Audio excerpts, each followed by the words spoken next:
But now I'm going to try to help you learn how to search more efficiently and effectively in the Library of Congress digital collections, because they have so many resources out there for you. There's actually so many resources that it's overwhelming. So what I'm going to try to do is just show you some shortcuts and some tricks and some places to look for collections, especially when, oh, here comes my cat. See, who else was it that was going to have their cat that was going to be a part?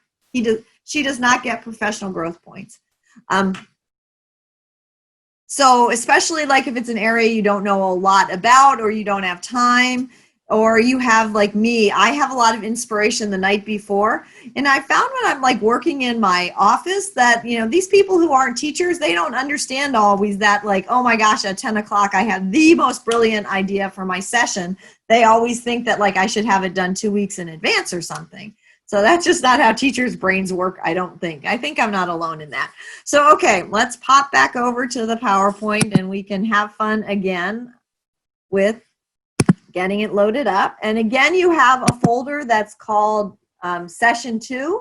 And in the Session 2 folder, there's the PowerPoint. I broke them into 3 separate PowerPoints. And again, I have a bunch of handouts in the folder for you this time, and I'll try to talk about them as I go through. So all of the analysis sheets, a collection of them, is in this folder. I actually have 2 other sets of analysis sheets, and I'm going to show you how to where to download them from the Library of Congress. And I also have, I think I have a slide of it, so I'll say that in a minute. I have a really like an early one that says See, Think, Wonder, and has a little picture of eyeballs and brains and questions as opposed to the words. So I tried to have it from different ages. I have kind of a search guide technique. So there's a bunch of things all about searching the Library of Congress in the folder for you, because I know this is a lot. And I'm just, again, just trying to help you find things. So, and really this one is going to be harder for me to like do the chat. This is the lunchtime one, so you get to eat. You don't have to participate quite as much while I'm talking. But if Stephanie or Jen or some of my other supporting people see stuff in the chat, if they would just read it and interrupt me, that would be great, because I still want you guys participating. Now that I think I've mastered advancing my slides. Again, we don't need the congressional district because we already did that. So I put this, and again, like I'm pointing at the screen just like I'm talking to you in person. Hey, it's raining. I'm so happy. I'm in South Indianapolis around Greenwood Park Mall, and it's actually raining. This is great. And I have the Cardinals are heading for cover. So sorry, I'm easily distracted. And I'm like this in the classroom too. So I have this I think it's a 3-page document that's one of the things in your folder, and you can see this is, I can't talk about all the different places at the Library of Congress where you can find things, or I'm going to go through them pretty quickly. So I did this for the first time. This is a new thing for me, Stephanie, is I kind of made an annotated bibliography of places at the Library of Congress. So if like we breeze through something and you don't remember what I said about it, I've tried to put on here, just in my very conversational tone, the things that I think are really good about all of these areas. And there's 3 pages there, and we're only going to hit 5 or 6 of them whenever we go live. So make sure you look at this, and I have it all as hyperlinks so that you guys can click and go right to these places I'm talking about, because there just is so much good stuff. The only thing that, like, when I come back to advance my slides, sometimes I get these other things. So these are the places that I'm going to try to key in on. I'm going to try to key in on what all the stuff is on the home page. I am going to try to key in on the digital collections, which is really cool, family and kids, the teacher pages, the newspapers, and the web guides. So how I always like to start this is I like to start just by showing you some slides of screenshots of these places at the Library of Congress, and then we're going to actually go live to the Library of Congress, because you know how that goes when, you know, the internet craps out, but this way I always still have my PowerPoint. I spent like an hour and a half moving my sprinkler around this morning, but I'm still grateful for the rain. Okay, so this is the Library of Congress homepage, loc.gov, and you guys have already found and used the search box up here. But one of the things that I'm going to point out, this is Carla Hayden, who is the Librarian of Congress right now.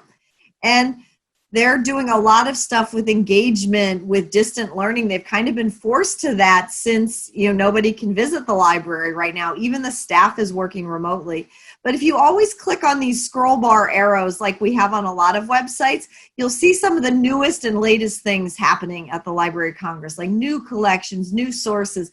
And they are really good at having every month material collections that they highlight on the front page, like about Pride Month or Black History or Women's History or Native American or Irish Heritage or whatever is kind of happening or being celebrated or commemorated is a better word, I think. They try to highlight collections that will help you teach that.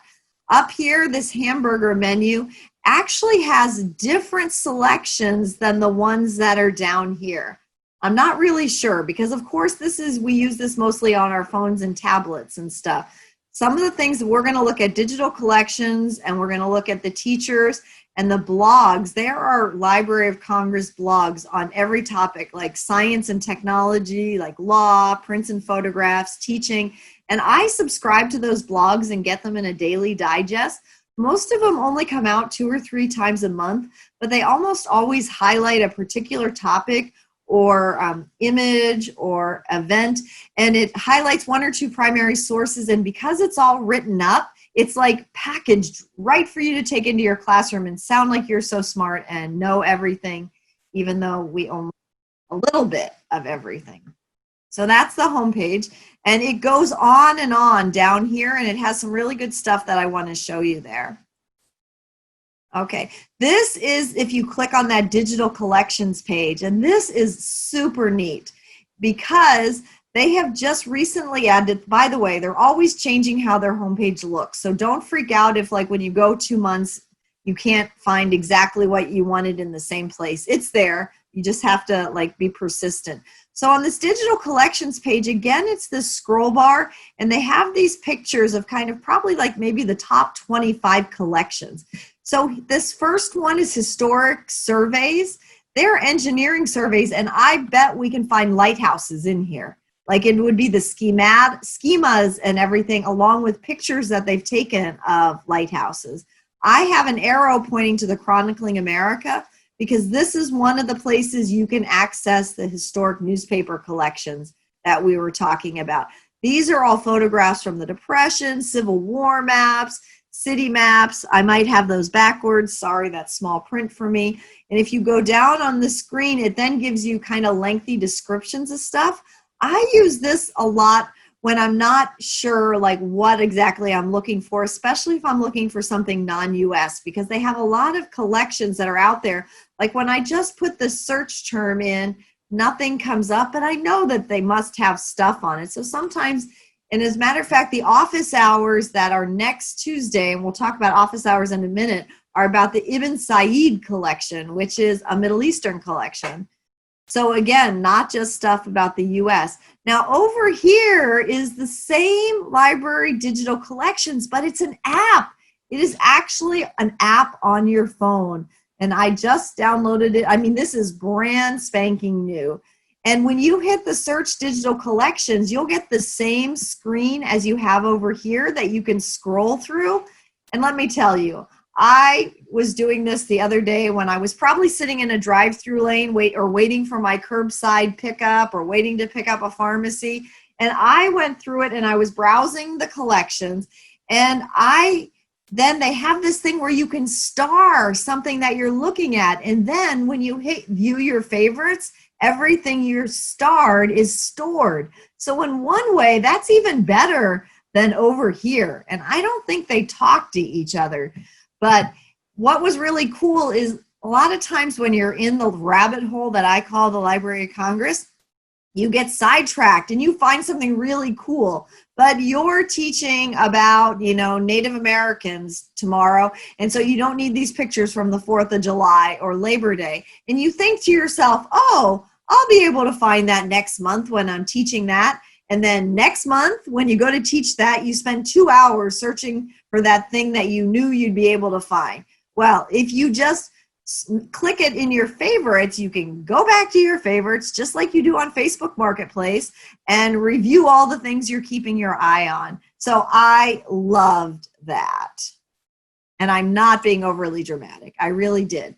So if you go to the Chronicling America that I had an arrow on last time, this is the homepage of the Chronicling America. This is always a fun thing to do with your students because it always has up here what was happening 100 years ago today. So this is always kind of a fun way that you can start the day, start the week, and have a conversation about what was happening 100 years ago today. Usually when I go to Chronicling America, I'm looking for something specific and I get sidetracked looking at those. So one of the neat things up here is you can search by state. So if you want to just pull down the pull-down menu and look for only things happening in Indiana, you can do that. You can actually look at all the newspapers that they have, and you can find the newspapers from your hometown. You can also go to the Indiana State Library to the Hoosier State Chronicles and get just Hoosier newspapers as well. I've got the arrow here on recommended topics because we're going to look at those in a few minutes, and the recommended topics are the librarians have already gone through and a lot of big topics, like somebody mentioned the Titanic, Amelia Earhart. They've already done the work and collected kind of a good selection of newspapers for you. So it's kind of one of those shortcuts. It's like, hey, I'm teaching this tomorrow. Let me see if I can go, and they've already got a newspaper that's pulled that I just have to access. So whenever you go to the kids and families, I scrolled down a little bit to get to this, but here where they have activity kits for kids of all ages. So here's one on cooking, here's one on making, and I have to tell you, I don't know, a Cartonera is a hand-painted book with cardboard covers. Here is an activity on Rosa Parks. They've got stuff from the National Book Festival, so we're going to look at that page, but I just kind of wanted to show you that. World Digital Library is another place where it's a sharing between the Library of Congress and 193 countries and the UNESCO, the United Nations. And again, here is a place where you can find collections from other countries. So that is a nice resource to know about. And these web guides, I called them web guides, but they're hidden not in the teacher section, but they're hidden in the virtual programs and services. And when we click on this button, just like whenever we do the recommended topics, it's going to have a list of all these different kind of collections of stuff on Harriet Tubman, on Rosa Parks, on the Tuskegee Airmen. And again, they've collected a whole bunch of resources for you, including links to places outside the Library of Congress. And one of the reasons that I like these is I feel that like the Library of Congress has already vetted it for us. Like, I mean, whenever we're just using Google and we go around there, I have sometimes found sites that I thought were good sites because it had like something I wanted. But when I traced back to like the home entity of that, it was someplace that I wouldn't necessarily want my students going or my parents saying, why did the kids, go to that place? So I figure any place the Library of Congress sends me is pretty safe. And just like Keith was mentioning, they'll have links to collections at the National Archives, they'll have links to the presidential libraries, they'll have links to the Constitutional Rights Foundation. They have like places that I feel are like pre-vetted for me that I don't have to worry about it. And finally, we're going to go to the teacher pages. On the teacher pages, this is the teacher home. I like to point out down here, I really would love for you guys to subscribe to this Teaching with Primary Sources blog. For example, last week they had an entry on Juneteenth and on the celebration of Juneteenth and emancipation celebrations. And when you search the blogs, they have like years of archives of these blogs. So just about anything that you can think of that you would want to teach on, there's probably a blog entry on it highlighting a specific resource and a way to use it. You can also go up here and search for lesson plans and materials on state content, and then you would be able to choose Indiana. These are sorted by our standards, and they haven't been updated in years, but for the most part, our standard numbers haven't changed very much. So if you get to the core standard and then you kind of just look for the stuff underneath, you'll find lesson suggestions. I'm also going to highlight over here on the front page is a link to the Civics Interactive. So we're going to talk about Engaging Congress and Kid Citizen at some point, and those are the free Civics Interactives.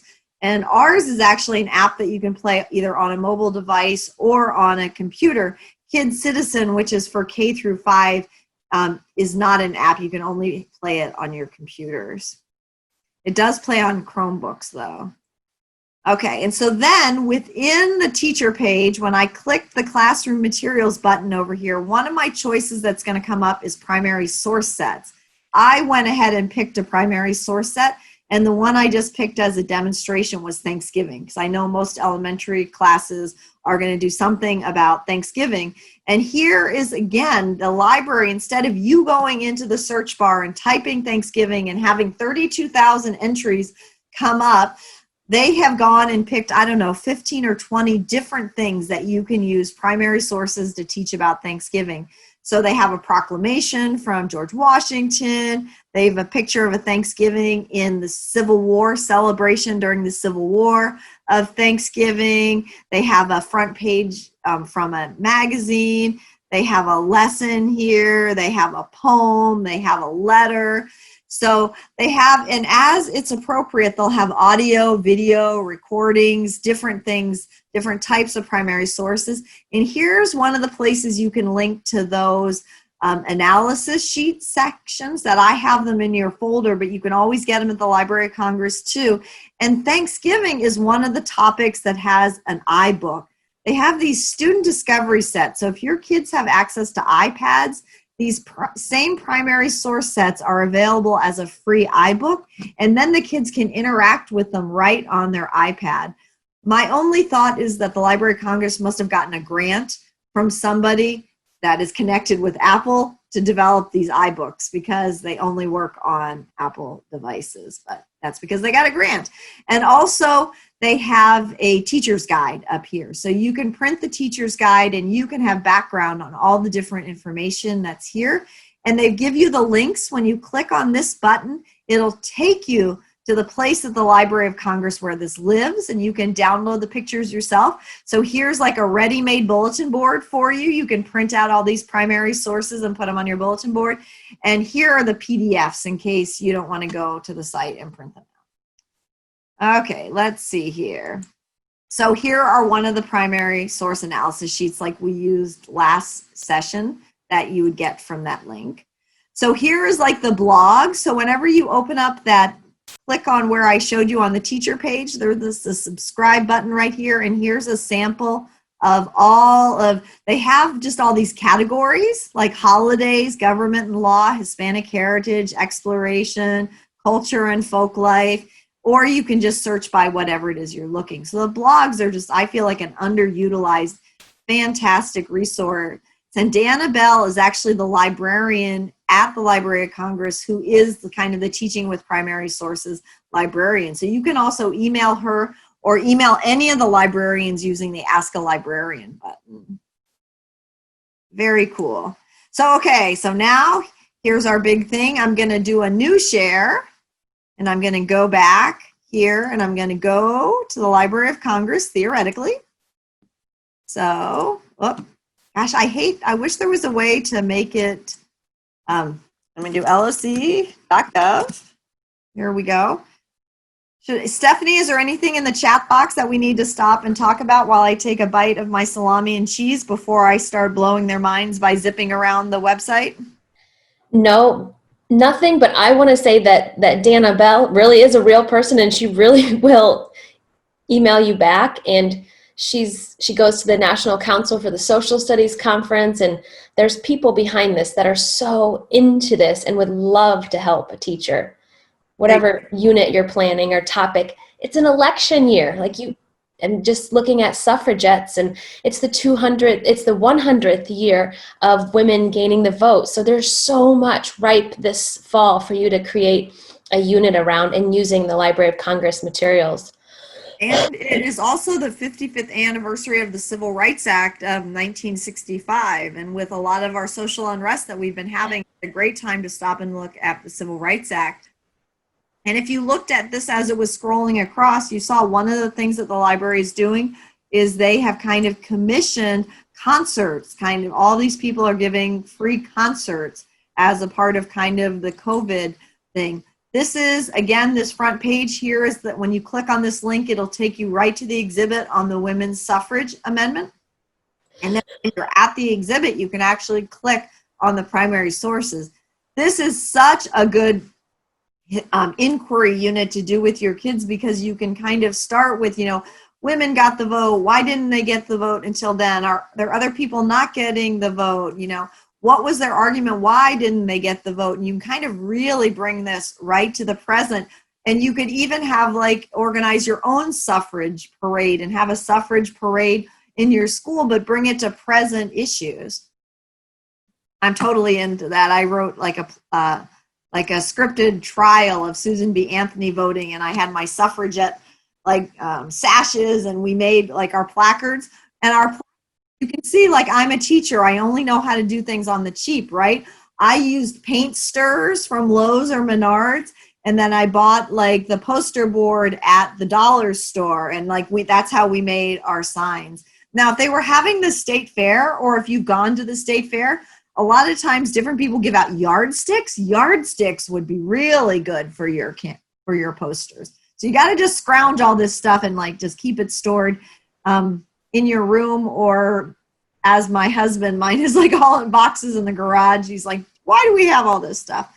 As a final performance task, one of my past IUPUC students had a suffragettes tea party, and actually suffragettes movement began with a tea party. So you could have, you could have them serve tea and become a suffragette or become somebody in the movement and have to perform their knowledge and interact with each other at the tea party as a final performance task.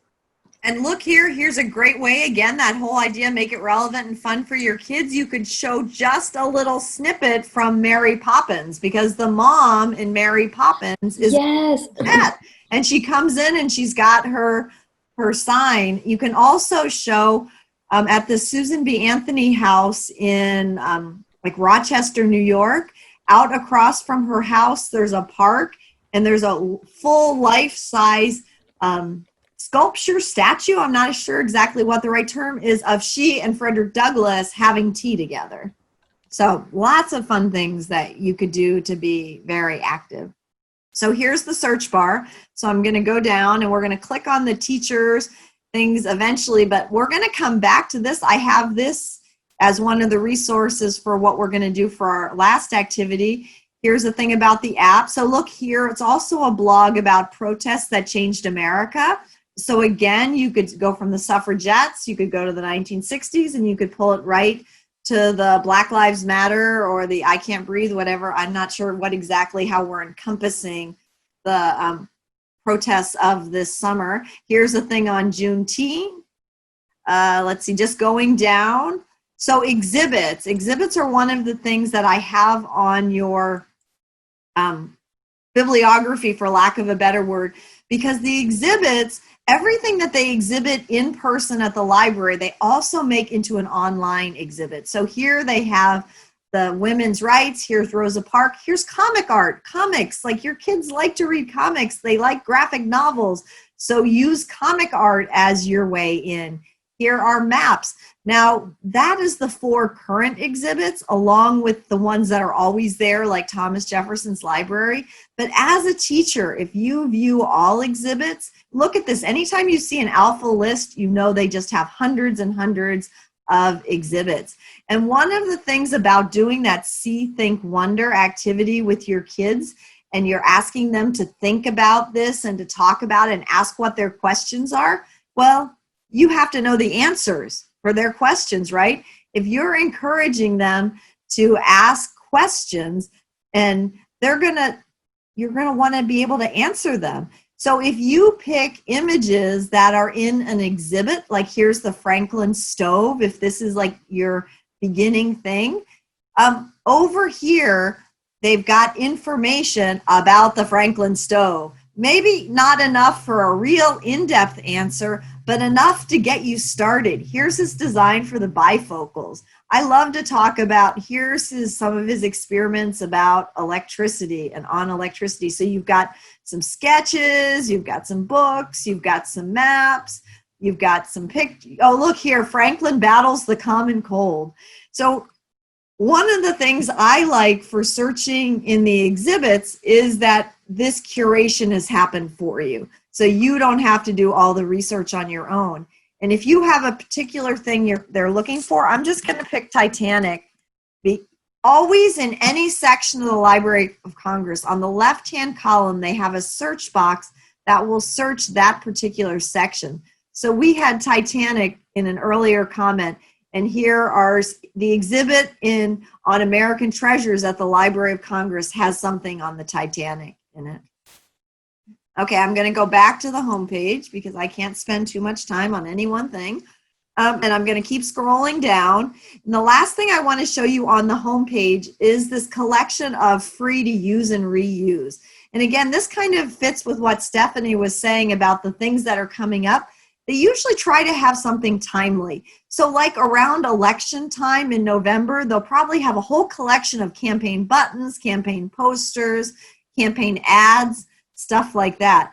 For June, they have this collection of wedding stuff, which again, even like the boys in your class will roll their eyes when you talk about weddings, but they've probably been to a wedding. Maybe they even had to be in a wedding.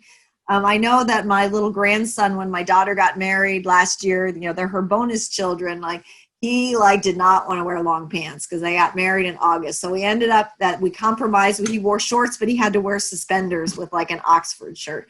So they can look at what people wear in weddings, and you can see they have got images from kind of lots of different ethnicities and geographic locations. So you can really have this cultural conversation about the celebration of weddings. And if you go and click on the link here on the front page, so this changes every 3 weeks, 4 weeks. I'm sorry. Do you see the new page, Stephanie? So here are some of the other collections of different things. Here's cars. So I wonder if Keith got some of his pictures of cars from here. Here's ice cream. Now, come on. You could have an ice cream social and talk about ice cream, and do all cultures eat ice cream?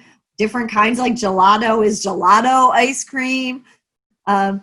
Here are travel pictures. So if you want some fun pictures, here are African-American women. Here are World War I posters. Here are bicycles. Here are Irish Americans. What is this? This is some of their favorites from Flickr. For you guys, I wanted to highlight this classic children's books. So some of the same type books that you use today, like alphabet books, you can look at ones from different eras, and you can talk to the kids about how are the kids dressed? What are the things the kids are talking about? How is that different from using maybe an Eric Carle ABC book? Here's stuff for Women's History Month. Here's stuff for Thanksgiving in history. Here are holidays. So whenever you click on each one of these, it gives you a whole collection of things that you can download and use. You can print out a different one and put them in groups and have them in groups talk about it. You can have them do sorted activities. I just love to use images. And so that's why I was so happy that Keith and I are so much on the same page of ways to spark our kids' inquiry and have them to investigate themselves and ask the question instead of us just telling them. Okay, so now I am going to go to, I think I'm going to start up here. I have to keep moving the box around. Sorry that you guys that we are in. I'm going to go to this because this hamburger menu isn't the same as the underneath. I don't want to forget to go to the education button. Don't ask me why they don't have the same stuff. So again, here's another link to the blogs. Here's another link to the teacher's resources, link to the primary source sets. But over on this side, they also have some really great things for read.gov celebrates reading. It has the classic books. It has activities. Just a super fun thing. Here is Poetry a Day. Most of us are elementary school teachers today, and it says this is for high school teachers. The America's Library is really a fun interactive for kids in your age group, so they can listen to from these different eras. They can meet amazing Americans, and a lot of these will work really well with our as the people and things that are in there. I think I have to go back on this one. So just, I want to show you that there are things in here that aren't necessarily easily accessible from other places. So now I'm going to go to the teachers page. So here's the teachers page. Okay, so here's the live look. Here are those Civics Interactives we were talking about. And we're going to talk about Engaging Congress uses an app to analyze primary sources, and it's really intended for about 6 through 12, but it works well with 4 and 5 too. Some of the things within it, there's a broad range of types of primary sources.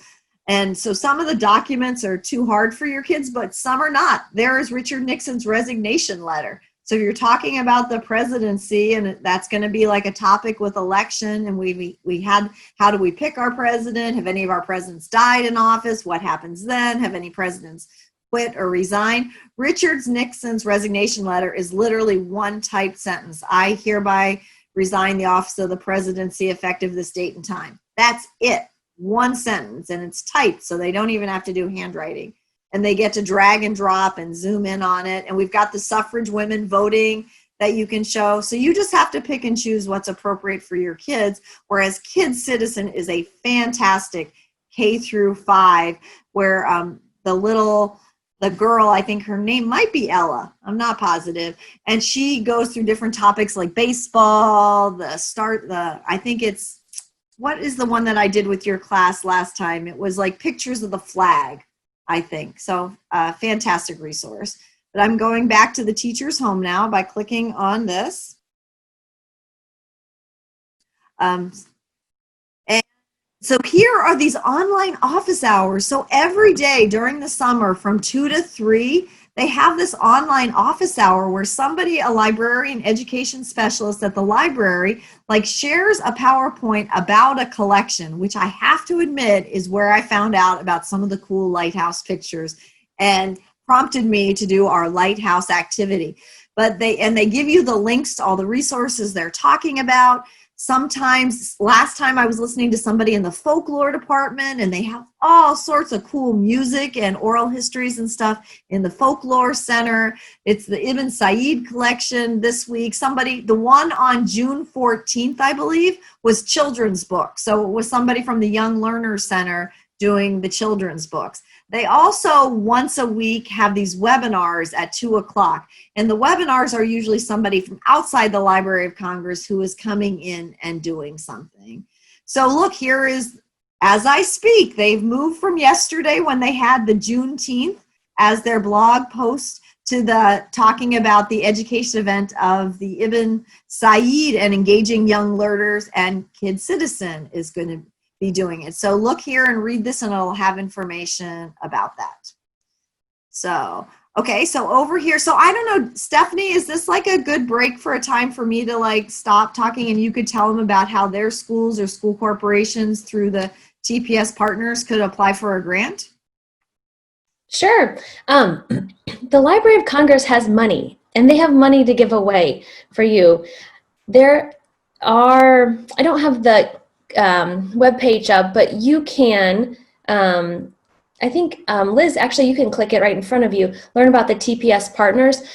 You can apply for a grant up to, gosh, $25,000. I applied for $12,000 and they said, no, do more. And I doubled it and they funded it. So, Oh my gosh, the regional grant program right here. Thank you. The regional grant program, you could partner with me. You could, because sometimes it's hard to, with a school system, they were explaining to me and Angie at NCSS that with a school system, you don't have like a budgetary office, but we could partner on something, and you could you could pay yourself. You could pay people like Liz, or pay teachers to attend seminars, or you could pay yourself to revamp your curriculum next summer or something like that. So think about if there's anything around this that's exciting to you that you could get money to do, and you could share it with other teachers too, or we could too. So I'm open to working with a teacher if you're into writing a grant. I'm saying to work with me just because IUPUC has a budget office, and it might be easier for you to apply. And the narrative of your plan is pretty easy. The managing of the money and stuff is kind of cumbersome, as some of you have realized with getting paid through this already. The IU systems can be tricky. So, but we could probably work around that. So, does anybody have any questions about the grant program? It's great. I have worked with a bunch of different school corporations who have applied for it. So your school and your class could apply for something. Like if there's some research project that you want to do, that you want to investigate, your school corporation, your district could do it and could PD sessions. Yeah. And once, the great thing about if you apply for these and once you get them, then you become kind of part of the family. And then they also have money to fund to send you like to NCSS or NCHE and do poster sessions on your project. So they have money in there and they'll kind of invite you to keep doing that. So they really are trying, and they'll give you, like, if you only want a small amount of money, maybe you only need $3,000 or $5,000 because you guys want to do something. Maybe there is some, something you want to investigate and do a project with, like in your community about, a place or a building or something. It's like, maybe you want to do an oral history project. You want to interview veterans in your community, or you want to, hey, in this pandemic, you want to like do oral histories with doctors and nurses and stuff after it. I mean, there's no limit on how your brain can expand and use this. And to answer Angie's questions, I think you could have getting yourself children's books in the grant of, as long as you're tying with Library of Congress resources somehow. I think you could definitely write it up. Even a theme that you're exploring. Use of marches and riots in our history. So look at like the Oni book. Like you could get the Oni book for all of your kids, and you could have them all be doing like, newspaper exploration or something. I mean, you just have to make that connection. Liz, Ebony's asking if you think they would welcome a preschool teacher's application. I think they sure should, and I don't see why they wouldn't.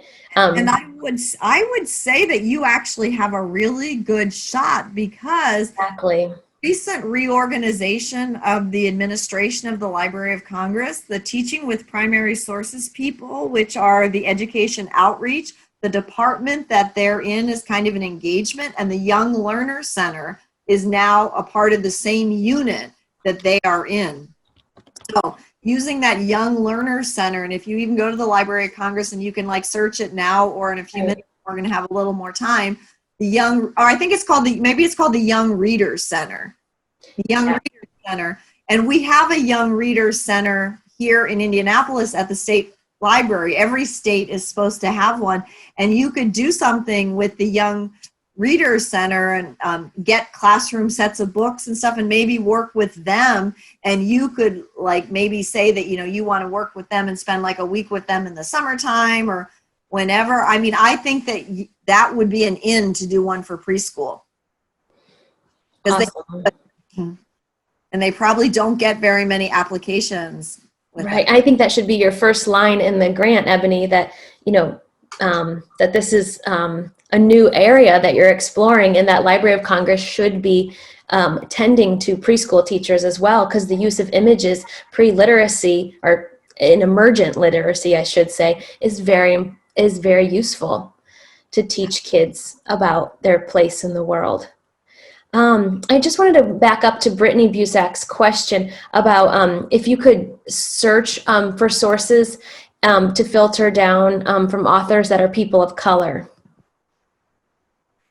Like if you could, I don't know, like, I don't know if there's a way, but.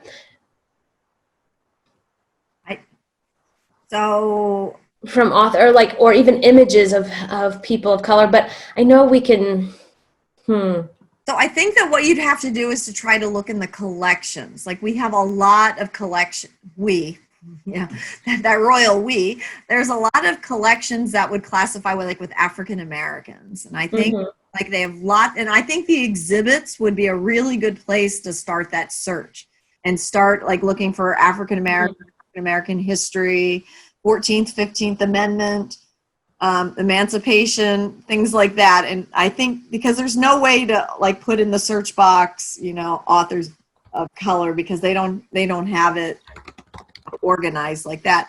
You know, there is that cross-referencing that you do is like, you can do Google like that, right? You know, Google might tell you that information. And then once you get some names, you could put them back into the Library of Congress. I always tell people that, remember, Library of Congress is funded with our taxpayer money. Right. Have the money that Apple has and Google has and Microsoft has. And so they're clunky in a lot of ways. That's why we do these sessions, is to try to help you find the stuff that's in there, because sometimes it's buried and not as obvious as it should be. And as a matter of fact, the kids and family page is a prime example. So let me actually try to type that in, because I can't ever find it anymore with the way they've reorganized the website, but I know that it's called Families. And so that's the one that I had. So here is like, they're really working, they call it this Resources for Family Engagement. I have no idea where it is on that homepage to click on it, but I just know it's loc.gov Families. And so here again are like some of the author programs. They have a lot of good programs with the authors who read aloud from their books and then have conversations. And they even have kind of like live events so that your kids could like tune in and watch it with you and meet the authors. And anything with the National Book Festival for kids and teens, they have the recordings of all these interviews and talks and things by authors who have been celebrated at that event. And then these are the activity kits that I was talking about. So if we go down here, one of the activity kits is Design Your Own Lighthouse. So you can go into this activity and it'll walk you through. And so this is something, if we go back to remote learning or you have e-learning days, that you could assign them something from in here. And like making mini books, like making books of different kinds is such a powerful activity, and the stuff that you put in them. So I'm sure that they will be continuing to make this more and more robust, because you can see how many they have already. I don't even know when this appeared. I mean, I've been working as a grantee from the Library of Congress for 5 years now, and I don't know if all of this stuff was on here at all. So look, they have this thing, My Job at the Library. I like this one too, the Veterans History Project we were talking about. So the read.gov is always able to find, but this Aesop for Children, an interactive book with 140 different fables in it. The Imagination Library. So this connects with Dolly Parton. You know how she's been reading like bedtime stories? So here's a place that you can connect with Dolly Parton, and they've got an idea for more ideas. So this, I can't tell you how to find it from the homepage. I only know to tell you to put in Families, and it's in your bibliography. And if somebody finds it eventually, they'll probably show me where it is. And it's probably in a place the library thinks is very logical, but I haven't figured out yet. So that kind of ties in with that. So so we were on the teachers page, right? So I'm just going to go back to the main page because I want to show you the primary source set. So I'm going to go back to teachers, and I'm going to go to classroom materials, and I'm going to pick the primary source sets, but I want to show you down here, these collection connections and these presentations and activities are really good one too, because these are mostly interactive activities. You know, some of them they start to seem dated very quickly because our technology progresses so quickly. So be gentle on them. So here's one on effective speech. Here's stuff about American songs. Here's about immigration. One of my favorites is they have this thing. I guess maybe they don't have it on here. I don't know where it is, but it's like products by state. I thought it was there. And like you clicked on it, you clicked on the state, and it showed like a famous product, like Clabber Girl is from Indiana, or, you know, whatever. I'm easily amused, I guess. So anyway, here are the primary source sets. And again, they're always adding primary source sets. There's one on Civil War music. There's on the Dust Bowl. There's on found poetry, Industrial Revolution. And I think on the Industrial Revolution, they really focus on kids. They have the Lewis Hines collection has tons and tons of pictures of kids, and there's tons in Indiana.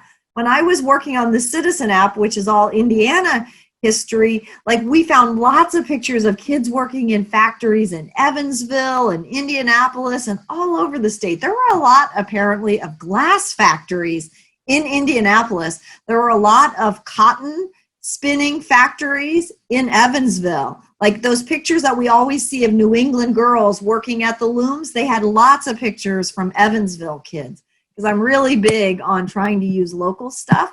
But again, here are like all these different pictures of, here are breaker boys at the mines, here are pictures of mines. Here are, maps and newspaper articles.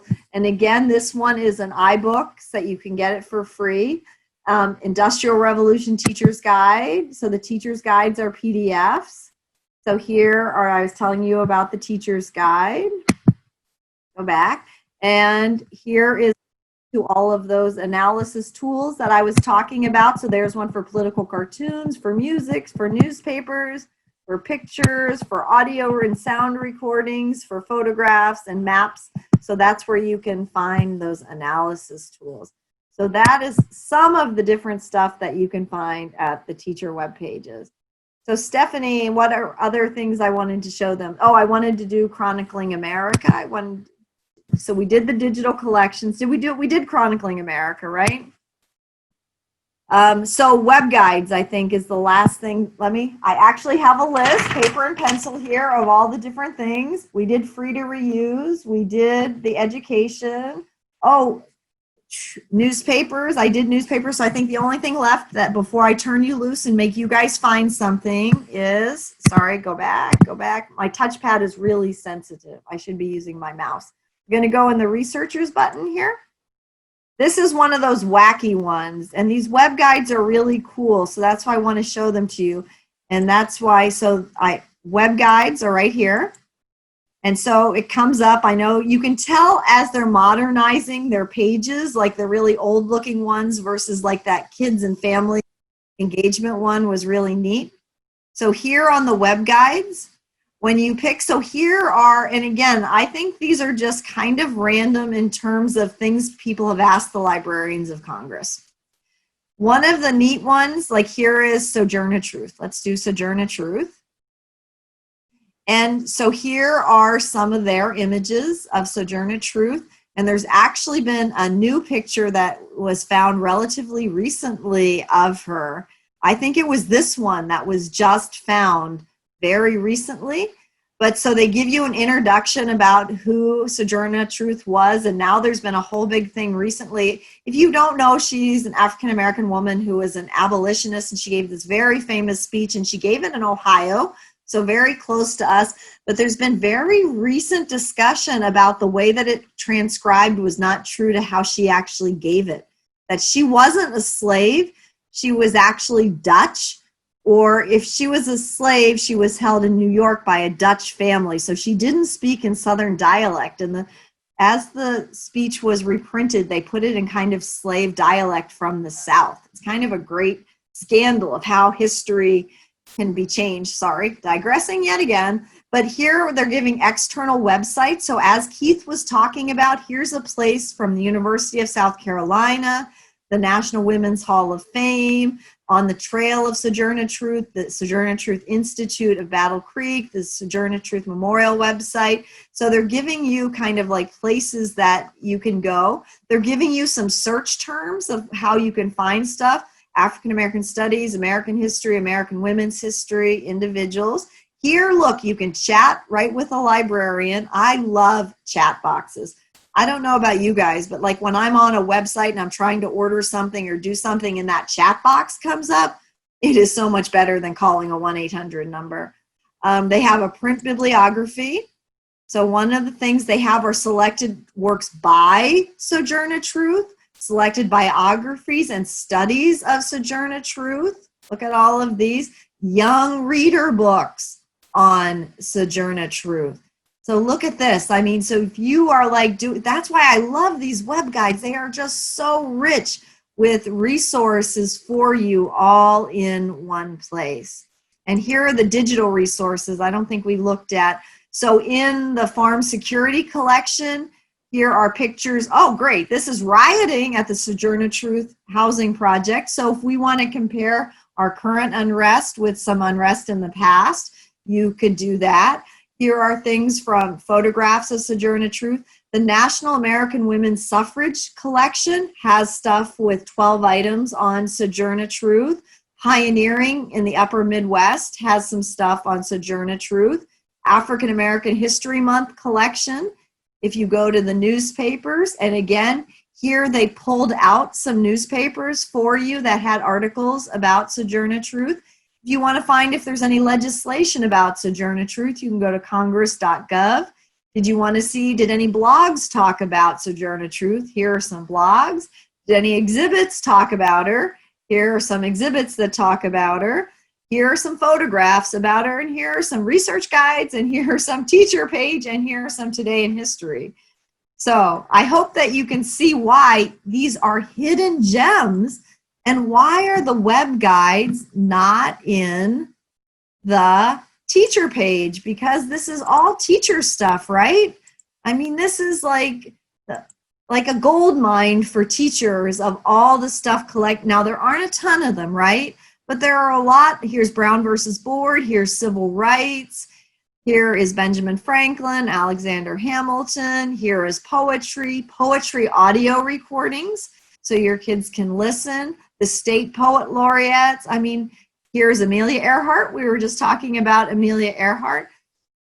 So I know it doesn't have a ton, and I didn't show you on the digital collections on the Chronicling America, we talked about it, but I didn't show you, and I'm going over for this section, sorry, but here are in the Chronicling America, the recommended topics. It's the same type thing, that you have a subject category list, and they actually have quite a few more than the web guides. So let's see, let's pick something that might be interesting to kids. There's a lot of president election stuff. Prohibition, Queen Victoria. Oh, here, the Eiffel Tower. So the Eiffel Tower just opened, I believe, but you have to walk up the stairs because the elevators for COVID aren't open. But so here is the Eiffel Tower. So it also gives you a timeline of the Eiffel Tower. It gives you, this probably wasn't the best example, but it interested me. So here's some search strategy, like it tells the kids like what terms you would use to, it tells you what's the date range.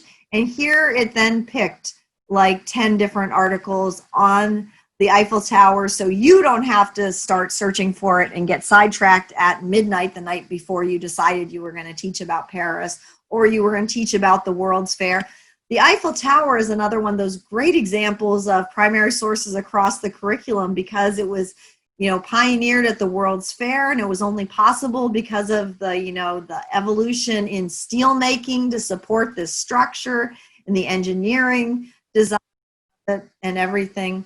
So I think at that we are going to stop sharing, and whew, how are you guys all feeling? Are your brains just reeling with all the stuff that's out there? So we have about 5 minutes, like kind of as a break here, and you can kind of do some searching in the Library of Congress now that you can ask me like, where was it again, to find something. So let's take like 5 minutes, take a break, but also just do some exploring and searching on your own if you don't need to get up and go to the bathroom, or in my case, I need a new Diet Coke.